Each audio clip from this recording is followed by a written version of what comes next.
Well, thanks for coming. I guess you have no choice now since this is the only talk in the morning. But thanks for being here. I want to talk today about extending Terraform for what I say is really just anything as code. And I was looking back, and it's kind of interesting that I spoke here in 2015, which is 3 years ago. And when I spoke here 3 years ago, I talked about Terraform, and Terraform was pretty much brand new then. I think it was only like 1 year old. So we've come a long way since then. It's a lot better, and I just want to talk about something related to that. So for those who don't know, I'm the founder of a company called HashiCorp. We're generally better known for the products we create rather than the company. So just to mention the names of the products, but this is pretty much the last time I'm going to talk about any of them in this talk except for Terraform. But just maybe to help you put a name to some of this stuff, we've made Vagrant, Packer, Surf, Consul, Terraform, Vault, and Nomad. Me and my co-founder wrote at least 80% of all the code for these when they started. Now there's teams behind all of them. But this is all sort of open source. All these projects are open source in the sense that they're a Mozilla license, they have communities, they have non-HashiCorp committers, we do community events, things like that. And I always disclaim that whenever I give talks like this at events, especially ones that have the word open source in the title, we have a company, but I do not talk about any of the enterprise stuff. So everything I will talk about today is just open source. And so let's sort of dive right into Terraform and extending Terraform. And I want to break down this title in an approachable way at first. So first I want to talk about as code, probably the most familiar or most comfortable concept. But I do just want to explain this, because if you don't get this, then the rest of it is sort of meaningless. Or if you don't think that this is a useful topic, then the rest of it will be a struggle too. So when we talk about as code, though, let's just start with infrastructure as code. Infrastructure as code is probably one of the older, more mature sort of viewpoints of representing something as code. It's widespread, it's well accepted, and it goes back pretty far. But I mean, more recently, it goes back just to config management, things like that. And I think the best way to explain infrastructure as code is explaining sort of the evolution of automation and why we've sort of moved towards more and more automation in the context of infrastructure. So showing this very cliche image of maturity, we could think about it sort of this way. Of when you start, and nothing is going to have dates because people go through this at different speeds, and it's all still valid today. So to begin, you could sort of do everything manual. You could just log into servers, configure them, click buttons, spin them up, like physically rack them. You could just manually do things, and that's generally okay. At a very, very quick point, you realize that it's not very fun to manually do everything over and over again. And so usually you use something like Bash or some other sort of Turing-complete type language to do basic automation. And at a certain point, this becomes sort of your secret sauce. Like, you have this library of tools that makes you special. And at a certain point in history, that made one individual more hireable than the other. It's like, what kind of tools do you have in your toolbox that the other person doesn't have yet? And this was sort of just relatively basic automation. And it works at a small scale. Virtualization kind of flips that on its head, because suddenly there's just a motivation to have a lot more servers. And so there's nothing much more complex than that, other than there's more to do, and so you kind of want more automation. And jumping way forward now, in the past 10 years, we've really seen the rise of things as a service. From compute, like Google, Azure, Amazon, to software as a service, like DNS and CDN providers, to platforms as a service, like Heroku and Cloud Foundry, and so on. And these all sort of leverage a lot of resources underneath and require sort of a lot of automation to really get the benefits of them. You could use it, again, really manually, but to get sort of the most value out of it, you have to automate it. And then finally, like where we are today, is this idea of data center as computer. And this is really things like schedulers. And so the idea of viewing your entire sort of data center as one pool of resources sort of requires, you can't actually achieve this at all without the right level of automation, because you want sort of the resources underneath to come and go quite easily, and you definitely want the applications on top to be able to move around pretty easily to get the benefits of this. And so this really pushes automation forward. And so we've sort of been following this path of maturity, and when I talk to family members and stuff that don't know anything about technology, if I'm talking about the stuff on the very right, they think that everything must be magical, like everything must just happen automatically, and they're kind of confused at what I do or what our company tries to do. But the reality, of course, is that the further you go right, it's kind of weirdly more painful, right? Like it's way, if you had one machine and all you had to manage was one machine and you could do everything manually, this leftmost side is probably the most peaceful side of the whole thing. And yet somehow the side where all the applications could deploy anywhere, anytime, and dynamically move is somehow the most stressful still. And this, is explained relatively simply. It's that, as you gain capability, there's complexity, and what I like to say is it's sort of necessary complexity. It's sort of the idea that if you want to do more, then at least initially it's more complex until the tools catch up to make it simpler and simpler. I think, most recently, the best examples for this are Docker and Kubernetes, in the sense that the capabilities to build systems like that more or less have existed for the past 10 years, but the complexity was so high they were generally unapproachable. But as the tools sort of matured, that complexity comes down and more people are welcome to the capability. And that's sort of where we're at today. Like, we are still, this room is still a very cutting edge group that's adopting these highly complex systems because they're offering you a lot. Like, there are a lot of benefits to do it. And so a really visual example is this. And I'll forgive you if you don't see it immediately, because I didn't see it immediately, but when this was shown to me for the first time, I was trying to figure out what it was, and this is just a standard, basic beginner web stack. This could just be a LAMP stack. You have a load balancer in front, a web tier, an application tier, and a database. LAMP, right? This is WordPress, basically. And so this already just looks complicated, and this is almost as simple as it could get if you want to do it with best practices. This is almost as simple as it gets. And so when I look at this, I try to think, how can this be simplified? How can we possibly reason about this? And I see all the various things that have to be created and have to be managed, and it's pretty obvious to me quickly that it's not scalable for people to do this manually. Like, you don't want to click around and do all this. And so, this is where the idea of code comes in, is that code is a way for people to manage the complexity of machines, right? It was a way for us to take really, really basic operations that computers could offer us and compose those basic operations into really, really relatively magical things. I mean, I can't, it's hard to explain how many, I'm sure you've gone through this too, how many family members ask, looking at their phone, they're like, but how does this turn into ones and zeros, right? Like, how does it turn into a picture?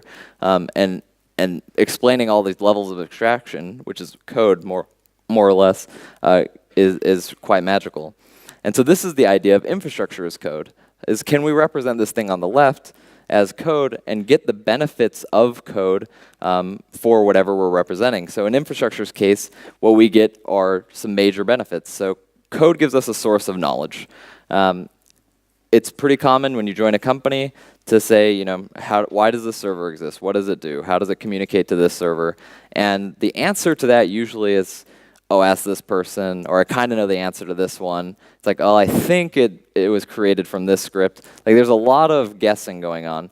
And what infrastructure as code gives you is a source of knowledge. So if you could represent your infrastructure with code, the answer to how does our data center get set up, how does this application get deployed, et cetera, just becomes, look at the GitHub repository. That's just how, you don't need to talk to anybody. That's just how it works. Similar to a program, right? Like, you don't join as a developer, ask, how does the image processor work? And someone goes, well, I think this happens and this happens. It's usually just look at the code, figure it out. The next thing is, when you represent something as text, we start getting the benefits of things like versioning and collaboration. So we could put the code in GitHub. more than just applications. We could put our infrastructure in GitHub and make pull requests to actually change the infrastructure, get a review, get a history of who approved things, merge things. That all becomes reality. And then finally, if this code is also the executable format, then you could actually build tools around it, not just to execute it actually, but to analyze it and give you benefits like that. Like something we're working on right now with Terraform is taking your Terraform code, looking at your infrastructure, and telling you how much we think it's going to cost you. It's really hard to do if you don't have something like the code, right? It's actually, what's interesting in that particular example is it's really hard to do even if you just have the AWS account. Like if you give me an AWS account and tell me how much it's going to cost you per month, it's really, really hard because there's actually a lot of information missing from that a Terraform configuration has that I can understand much more about how you're going to use something than what actually exists. And so code gives you this ability to do all this. And these are the benefits of code. And this is really what Terraform aims to do, right? And none of this, for people who know Terraform, is generally new. What is interesting about Terraform is that if you can move beyond the infrastructure, and we're going to talk a lot about infrastructure today, but if you move beyond the infrastructure, Terraform is actually just a generic anything as code tool, and we're going to show some examples of that. So next, I just want to cover some Terraform basics. This is not supposed to be an intro to Terraform talk, so I think I just covered the three major pieces of the Terraform workflow really quickly. And if you actually want to, if you've never used Terraform before and want to use it, then just go to the website and check it out. But I do want people to have a general idea. So Terraform, like I said, is a tool to manage pretty much anything with an API as code. That's hard to talk about. So on the website and everything, we always talk about infrastructure as code, because that's the problem people have first. It's a very practical problem. But there's so many other benefits, and that's what I want to talk about today. It's open source. Like I said at the beginning of the talk, when I say open source, I mean it in a true sort of sense. There's a lot of contributors every single release. There's a lot of non-employee committers. There's committers from other companies. And there's sort of a lot of stars and so on. And stars are a vanity metric, but they generally show sort of impact and interest from the community.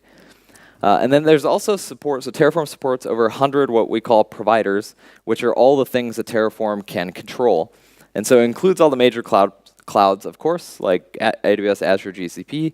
But if you try to think off the top of your head sort of how many cloud providers there are, maybe you could come up with 10 or 12 if you include sort of regional ones and things like that. But Terraform supports over 100 providers. So that's where we start getting into the clue that Terraform could do a lot more than just infrastructure.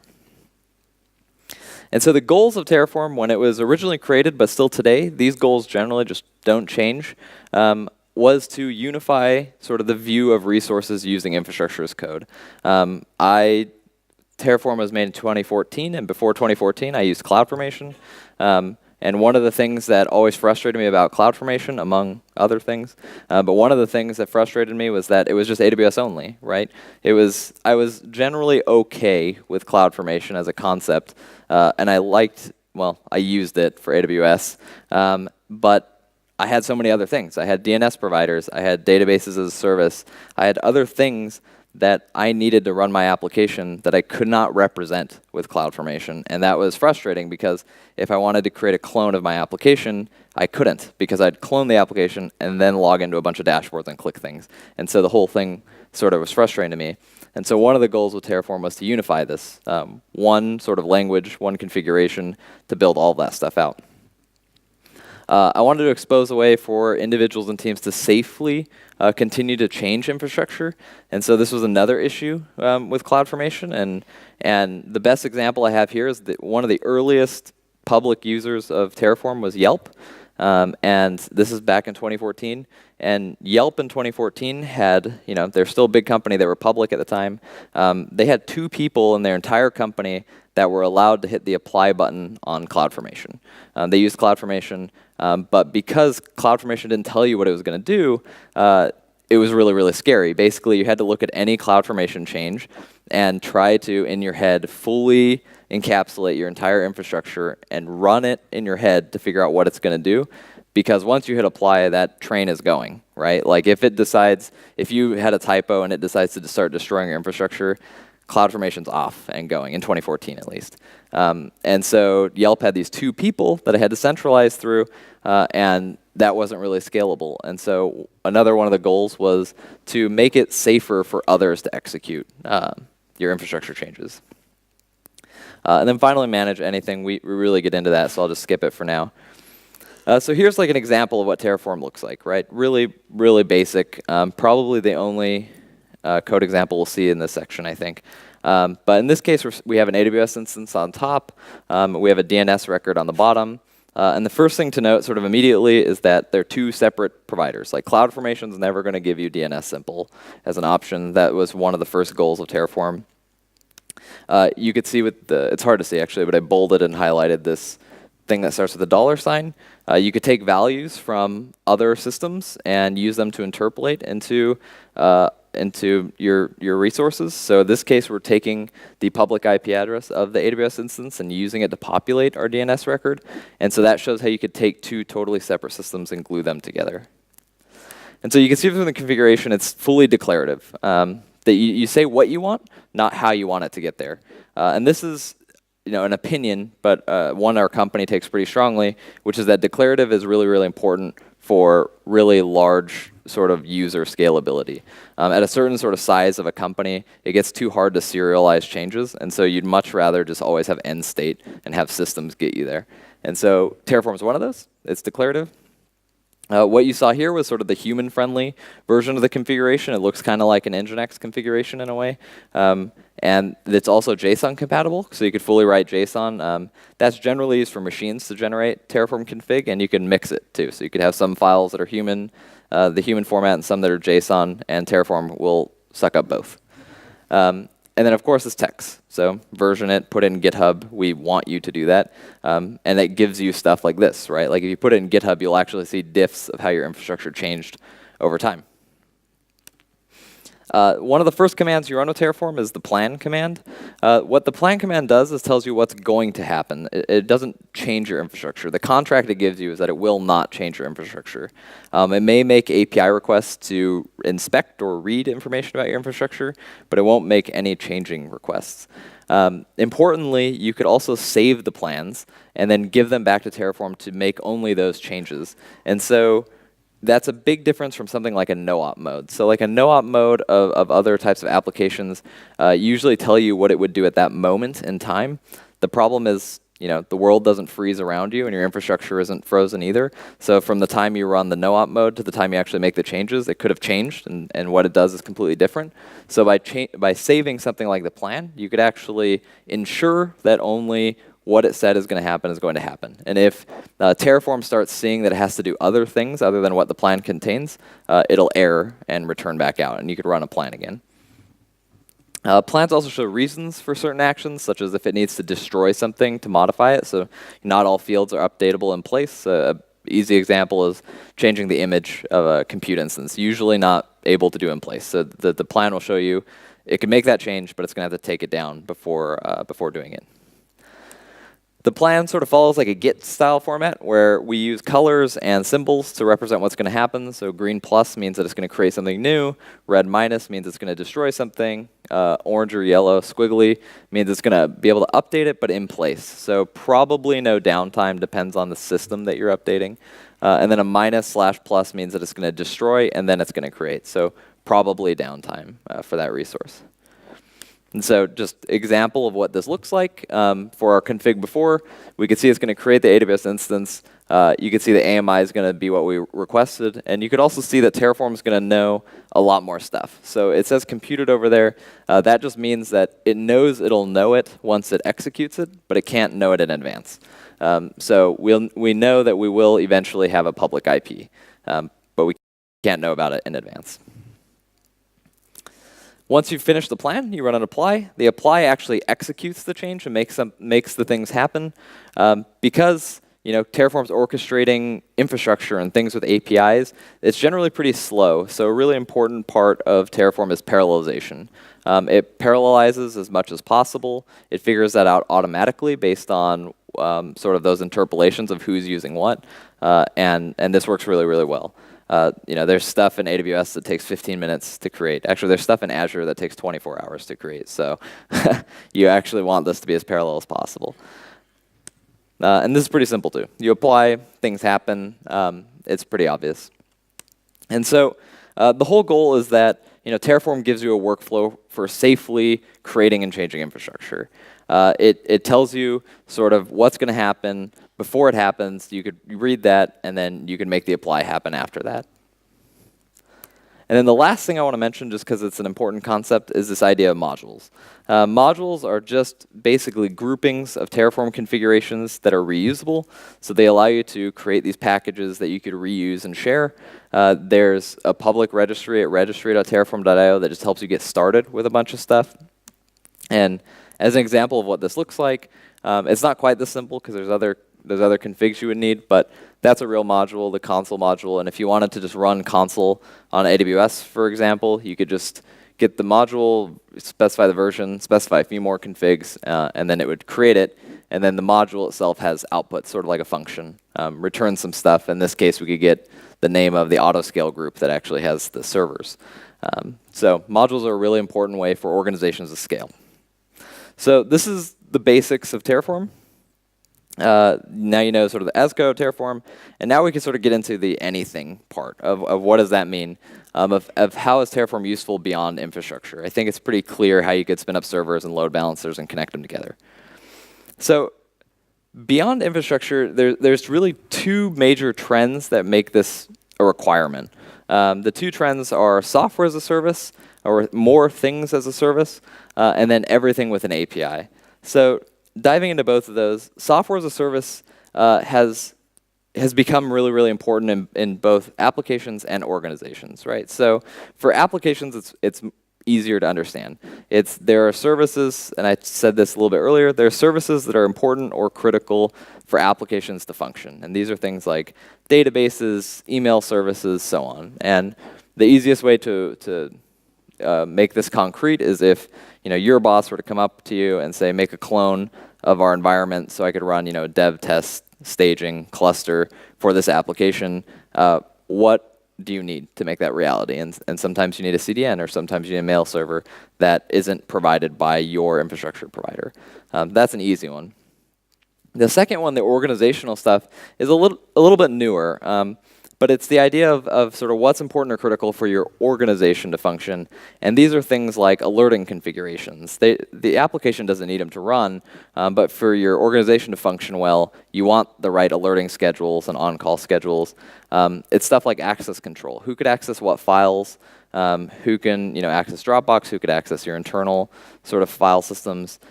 Who gets access to sort of GitHub and things like that?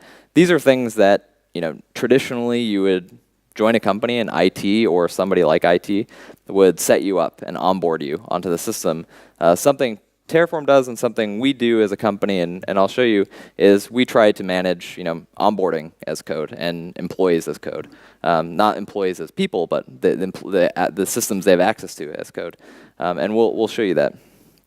So the second thing is everything has an API, and this is a quote because I know someone said it. That wasn't me, but I don't know who said it.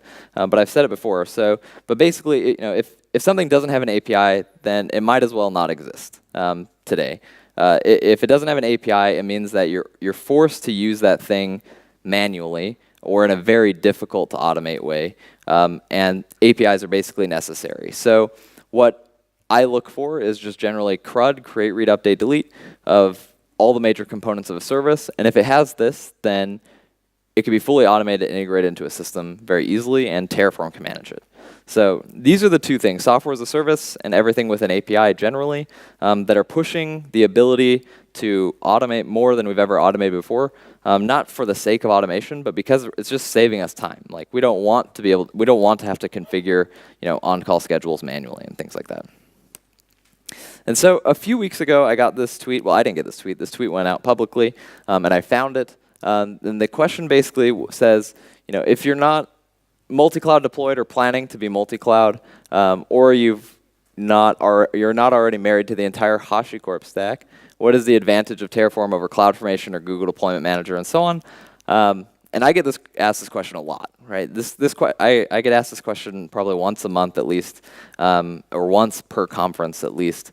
And so when this came out publicly, I was kind of excited because it gave me an opportunity to respond and reuse it, which I'm doing now. And so I responded, and my response was basically that even people who aren't multi-cloud generally have multiple services that they use that aren't infrastructure that they want to manage as declarative code. So Terraform should be viewed less for its benefit as a multi-cloud tool and more for its benefit as multi-service, whether those are two clouds or not. And I gave some examples there. This person ended up responding a little bit later that they found the PagerDuty integration super, super powerful, and they started integrating that to their company, but they had no plans to get rid of CloudFormation. And so that shows the benefit. I don't know if they ever finished that. They never responded again, but that's sort of the examples I'm going to show today. And so the key to all this is Terraform's concept of providers. Providers in Terraform are the integration point between Terraform's core systems and everything else in the world. They expose what are called resources. A resource is something like an AWS instance or I don't know, a console key value or a DNS record or something like that. They are versioned separately from Terraform. So they are separate plugins to Terraform that are versioned separately, including the core ones. So Terraform core is released at a fairly infrequent cadence, like maybe once a month to once every 3 months. But the providers are updated very often. So the major ones like AWS and Google Cloud, those are updated every 2 weeks. We just automatically sort of cut releases every 2 weeks. But the other providers like PagerDuty and GitHub, the ones that just don't change it often, maybe every few months. But this lets you run Terraform. You could constrain to a specific version if you don't want the updates while still updating the core of Terraform and getting bug fixes. And you could use all these providers together. For the official providers, non-custom ones, the installation's automatic. So if you download Terraform from the website, you don't get any providers, none. Like you don't even get AWS. You just get the core system. When you start using AWS in your configuration, Terraform will automatically download that and start using it. But that's just for official ones because we could verify, we could pin the TLS cert and verify signatures and things like that, not for unofficial ones. So I'm going to show some examples of using Terraform for things that aren't infrastructure, and these are all examples that I've seen in the wild. I used from the docs I used the examples, but these are all things that I've seen multiple sort of customers and users doing in the real world and having real value. They aren't just cool demos. So the first one, and I mentioned it before, is PagerDuty. Really, really, really common. PagerDuty gives you the ability to represent sort of your teams and organizations, schedules, notification settings, etc. as code.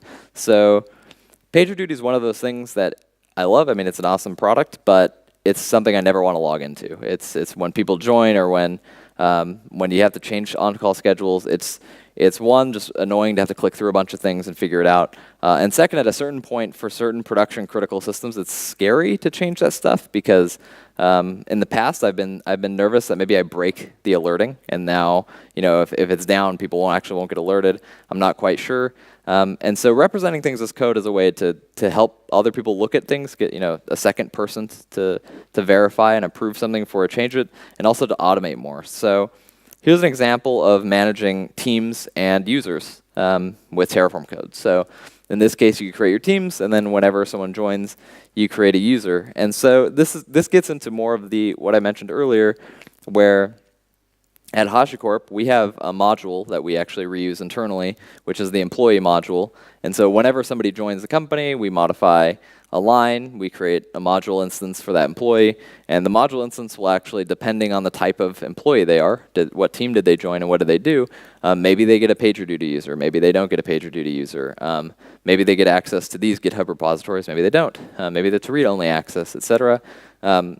We probably automate, I think, 4 or 5 services right now, and we're trying to do more. The big one we really want to automate is G Suite. G Suite is a big pain. So we're trying to basically make it so that you join the company, we create a line of Terraform code, we run Terraform apply, and you get access to all the systems. You quit the company, we delete your thing, Terraform removes your access from all the systems, right? And so we don't have this whole long Google Doc or something that says when someone joins, make sure you add them here and add them here. That all goes away. The other thing is this is an example of a schedule. So schedules are actually really complicated. So there's a ... which is like 30 more lines of configuration. But you could actually, in addition to the organizational structure, start doing things like the on-call schedules in code. So another example is DataDoe. So kind of similar to PagerDuty, but a little bit different in the sense that the current viewpoint behind applications is please sort of send as many metrics and logs and so on to some sink, and they'll get filtered somewhere else. Like as an application developer, you want them to expose as much as possible and then figure it out later. And so one of the benefits of the DataDoe provider with Terraform is you could actually define some of your graphs that you want to use as code. And the whole thing with Terraform is it isn't all or nothing. So you could still do manual. You could still log into DataDoe and manually create graphs and dashboards. But you could also create a bunch automatically. And so here's the example of creating a time board in DataDoe. This example is using sort of the average latency for hosts for Redis. And one of the things we sort of encourage at HashiCorp and what we try to do is when you write, we are a service-oriented, you might call it microservices, it's all sort of service-oriented to me, but we're sort of service-oriented shop. When you write a new service, we ask sort of developers to pair it with Terraform code that also creates dashboards, right? It doesn't just create, they actually don't need to create any infrastructure because we use schedulers, but we do ask them to write some Terraform to create some dashboards, create any alerting sort of metrics they want. We do have another ops team. The ops team also creates their own dashboards separately, but developers could also log into DataDoe. And so this allows both sides to create their dashboards, to do it in a way that's all in code, that's all reviewable, and so on. That's okay. And then this is the last example that I show. And this is GitHub. It's very similar, I guess, to the organizational stuff of PagerDuty. But you can manage things like organizations, user access, actual new repositories, issue labels, so on, all this code. So I'll show you the example, and I'll talk about how we use it. So here's an example of actually creating a standard set of GitHub issue labels using Terraform. And you could imagine this as a module or something. And what this would do is just enforce that you have a consistent issue labeling taxonomy, I guess, across your organization or across whatever repositories you want to use. We don't actually use it for this. So at HashiCorp, actually, all our contributors to repositories are managed with Terraform. So I don't know if there's any core contributors to our projects in here. Actually, there's at least one. But we don't click collaborators. We don't actually, we don't add you manually to anything. Everything's managed via GitHub. And so what this is really, really beneficial for is usually in an open source project, when you want to add a collaborator, there's sort of this dance that happens where you ask a bunch of people, hey, do you think this person should be a collaborator? Here's their past contributions. Do you think they qualify? There's a bunch of emails that happen. This is how we used to do it. There's a bunch of emails. Eventually, there's some sort of consensus that happens, and then somebody clicks the button. Now, someone who's proposing someone to be a collaborator modifies the GitHub, makes a pull request. In the pull request body includes all their past contributions, and then just CCs the right people, the right teams, and so on. In GitHub, and we use a standard GitHub review process to say, yeah, this person should be a collab. Did this person sign the right legal documents, whatever. Merge, wait for the apply, and then they get access, right? And then right now we're working on a system that actually does the inverse, where it'll be a background job that'll run, and anybody who's a collaborator on any system that isn't managed by our GitHub will be removed. So that'll make it so that the only way to actually add collabs is via our automation setup. And so that's an example of GitHub. Actually, one more example is every new Terraform provider that is created actually is done with Terraform. So when, say, someone wants to create a new provider for, some new service, you run a Terraform command. That creates a new repository with the right file layout, the initial file layout, the right sort of webhooks for CI and so on, and then they're ready to go. That's a one-time thing. We don't rerun that ever again, but we do use that to automate sort of the setup of repositories. So those are a few examples of how providers that currently exist, all those currently exist, all of those are official, can be used to to manage things other than infrastructure. Now I want to just talk about how you could write providers for anything and why you would do that. So Terraform is completely pluggable. It's possible for anybody to write a custom provider.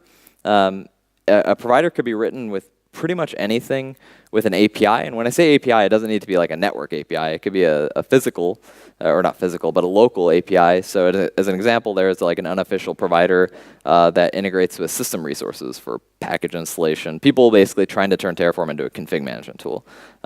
Possible, and unofficially people trying to do it. Providers are really, really easy to write. So they have to be written today in Go. Not for very much longer, but they have to be written today in Go. But they're an awesome beginner Go project. We get probably at least once a week, we get across our providers, at least once a week, we get somebody who that is their first time ever using Go, contributing to a provider. We basically, we joke and call our provider framework Rails for providers, basically. We wrote this framework that makes it really, really easy to add new resources, modify the behavior of resources, test them, etc.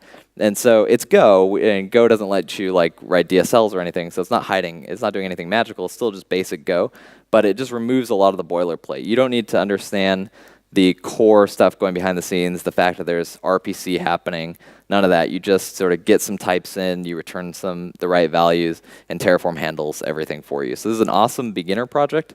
Whenever we get asked by our community, I just want to contribute to some open source project, what should I do?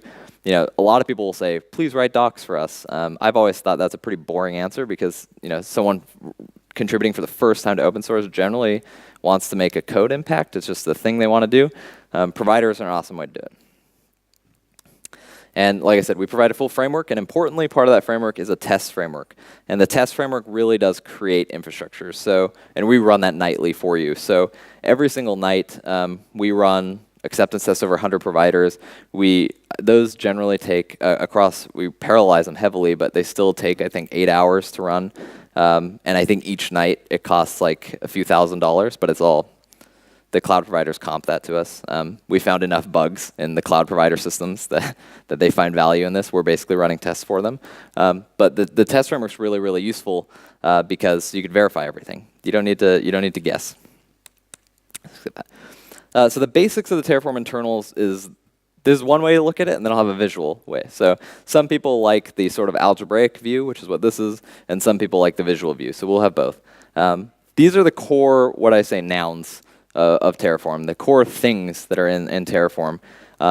They're important to understand from an internals perspective. You don't need to really understand how they're created or managed.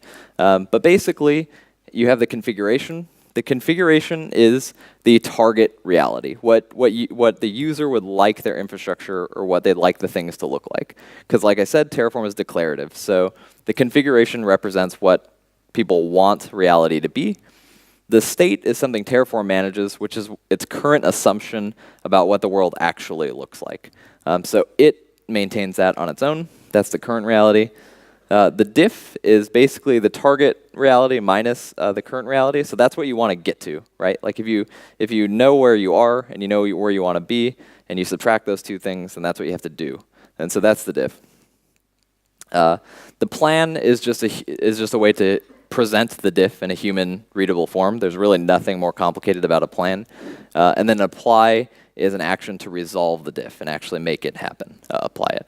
And these are all how it's actually implemented internally in Terraform. So in Terraform, we could actually do all the sort of algebraic operations on config state and diff to go back and forth. And so like, for example, we don't do it, but in theory, it's pretty easy to implement for us something like rollback and so on, because rollback is just, config -1, and then you do the right math, and then you get the right diff, and you just resolve the diff, and you get back to where you want it to be. The more visual idea for how Terraform is implemented is this. There's really 3 core systems. There's the core of Terraform. There's a set of providers which are executing, and those providers then talk to the upstream APIs. Terraform core itself will never make a direct request out to any provider. So providers, you can see there's multiple. Each provider is its own separate binary, its own separate process. So when you have a configuration with AWS and DNS Simple and like Google Cloud, that would actually execute as 3 separate processes in addition to core, so there'd be 4. Terraform manages all that for you. It starts them, it stops them, it establishes the communication between them, and so on. And then these boxes represent sort of the protocol between the two. So between core and the providers, it's pretty low level, but the framework handles this all for you. But there's really only 3 operations that happen. There's a diff, which is asking the provider, given these two, the current state and the target state, please tell me what attributes need to change. And this returns, you saw it before, that idea that we know there'll be a public IP, but we don't know it yet. That's the AWS provider telling core that given this diff, we know that this attribute will exist in the future. That's the diff. Apply is given the diff, it makes it happen. And then refresh is called periodically to actually, by the core, to, given its current state, just update my current state. This is, don't make any changes, just update me. So if you don't run Terraform for a month and you rerun Terraform, it'll refresh, and then after the refresh, it'll know sort of if it was wrong of how it viewed your current infrastructure. And then finally, on the other side, it breaks down into basic CRUD. You just implement CRUD, and that's how the communication happens. And then all the rest is handled, sort of everything in these boxes, not those function definitions, but the execution of them, is handled by the framework, and we'll see that. And so this green part is the part that anybody could write. And then if we dive into the provider, diving into that green part, this is pretty much what a provider looks like on the inside. All these bigger square boxes represent resources. So inside a provider, you just have n resources, a number of resources. A resource is a schema. So a schema is its configuration. It says that I accept a configuration called AMI. It's a string. I accept ingress ports. It's an array of this structure. It's a way. The schema is given to core, and it's a way for core to actually do sort of some static, semantic sort of validation on the configuration before we actually try to make infrastructure changes. So there's a schema, and then you implement all the CRUD operations: create, read, update, delete. And that's it, because the core actually manages for you. The framework and the core actually manage for you which one should be called. So you don't even need to know. If it exists, then I want to call update. If it doesn't exist, then I want to call create. If they're asking for a delete, I want to call delete. Writing a provider, you don't have to worry about any of that. The Terraform will call the right thing at the right time. You just do what it says and trust that the core is right. So again, writing a provider is pretty basic prerequisites, pretty basic requirements. So you need to know some Go, but the level of Go you need to know is basically going through like the tour of Go.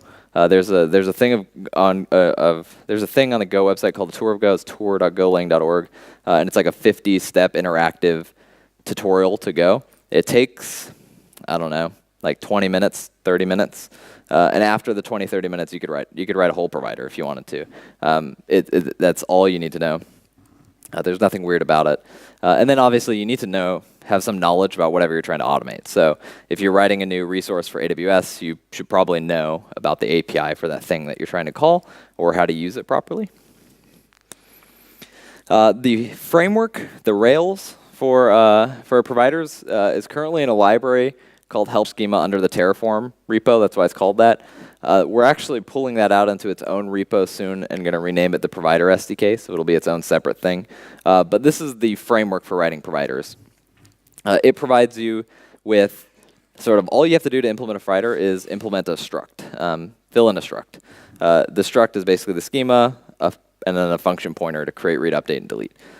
You implement the struct, and then everything else is managed. It implements a main function for you, which sets up outputs the right thing to negotiate the RPC connection. It establishes the RPC connection, does protocol negotiation to make sure you're running the valid version of Terraform, does all the communication and calls the right create, read, update, or delete for you. And so the framework does all this for you, makes it really, really simple, and also provides that test framework, which I told you about. And the test framework is executed with normal go test, which is Go's test command. There's no custom runner or anything, so you just go, like the standard Go workflow, go build, go test, all that sort of stuff. That's what you use with providers, and it would actually run all this stuff for you. This is actually so we dog food everything. So all the core providers, those 100 providers I told you about, 100% of them are implemented using this helper schema. There's no provider that's official that doesn't use the framework. And so the benefit of that is that gives you hundreds of examples to do things. So we're starting to curate all the weird things to try to create a library for people that are writing new resources, because generally, we've seen it or someone's seen it before in an official provider. Things like, we've seen everything from the fact where create returns a 200 but actually doesn't create anything, to deletes taking days. And so how do you actually represent like a delete taking days and returning back? Everything's been seen before, and so the examples will have them. And then the best place to learn more about both like how to use custom providers but also how to write them is, one, you could actually, all the providers that are official are in this separate GitHub organization called Terraform providers. So you could actually go there and see any of them, and that's a great place to see examples. We're working on this new section. It's new as of like a month ago, called extending Terraform /doc/extend, which is going to have the full library of how to write a provider, all the weird stuff that you'll see. That also includes something we call the Provider Development Program. That's a little bit more red tape. So you could do, the top two is anyone could do it, push it to your own GitHub, publish it yourself. You don't need to ever talk to us, ever. The last thing is a little bit more like bureaucratic, but if you want us to actually test your provider for you and release it as part of Terraform officially, you could go through that. But obviously that requires stuff to happen. So you got to talk to us for that, but we'll do it. So that's the last part. I don't want to dive into any actual code examples because they're honestly not that complicated, and they're also just pretty long just because Go is not the most terse language. So they're pretty long, but they're really easy to sort of see there. So I'm just going to stop there, and thank you very much.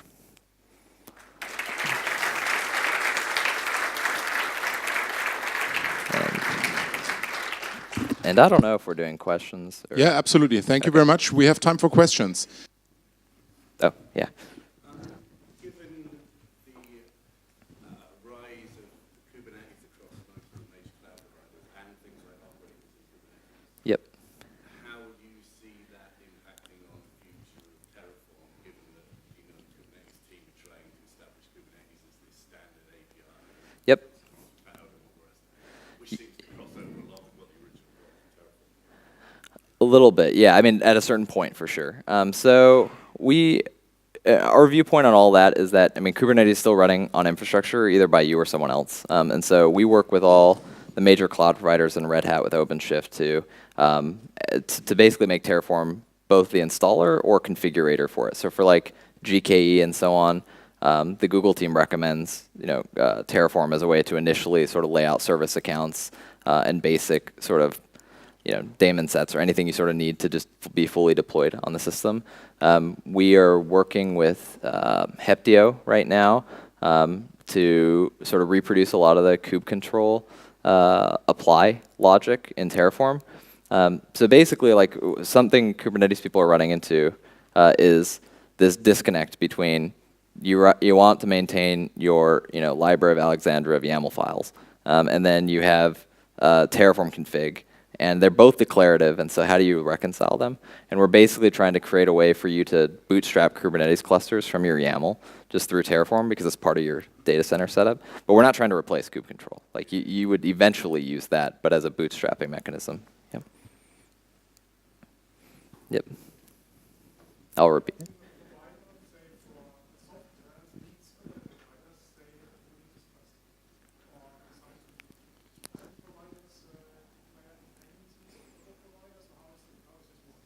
Yeah, so the question was, can providers have dependencies on other providers? So if you were writing a provider that depended on a kube cluster, for example. So the way you would do that is ask for configuration to the kube cluster as an input to the provider, as a required configuration. So providers have configuration, and they have their own schema. So for example, AWS, it'd be like, you need an access key. For your provider, you might say, I need kube credentials, and that's a required configuration. Yeah. More questions? Yep. Thank you. Hi. So you've already mentioned that, I mean, already the title "Anything is Code" is obviously a bit provocative, and apparently people have already tried to do all kinds of creative things. And you already mentioned that while doing so, several strange things have come up. So could you give a forecast on the interface stability for providers? Is the current interface going to be able to handle all this? Yeah, that's a good question. I won't repeat it because it's on the mic. So the interfaces for providers haven't changed once in 4 years, but we're going to change them pretty majorly for the first time next month because we're about to support a bunch of cool new stuff in the language, a lot of more validation, conditionals, loops, a bunch of stuff that require richer input from the provider. The really cool thing is the framework makes that automatic. So actually for all the old providers, to support both the new and older versions simultaneously, you just have to recompile it. Update your SDK and recompile. It's basically like, you know, when there's a new version of Windows or Mac, you just update the SDK, recompile, and it works on the new version or new features. Same thing with Terraform. Terraform will actually be able to read the old versions, but it won't have the new validation features, and you'll get a bunch of warnings. But if you just recompile, you'll get all the new stuff, and we don't plan on changing that for a long time. So I don't see any issues really. The new interface is really rich, but it's mostly opt-in, so it's a superset of the old one. So I think it'll be fine. But there will be a slight annoyance, like a slight. You just have to recompile. Any questions? We have a couple of minutes. Oh, Okay. yes. I'll repeat it. Terraform works great for clouds and APIs. How well does it work, or are there use cases for actually managing bare metal infrastructure with that? Yeah, so the question is, how well does Terraform work for bare metal? So Terraform requires a control plane of some sort. So basically, if you could install, if there is a control plane for your bare metal, which is exposed to an API, then Terraform can manage it. So examples of that would be, there are sort of bare metal cloud systems that we integrate with. There's obviously OpenStack that we integrate with, VMware, and there's some lighter weight ones. Like we integrate directly in some cases with things like QEMU and so on, but those don't work super well because they're single machine specific. Like you really need, Terraform itself isn't a scheduler, so you need a scheduler on top of your infrastructure to do it. And so, and then in this case, a VM scheduler probably, yeah.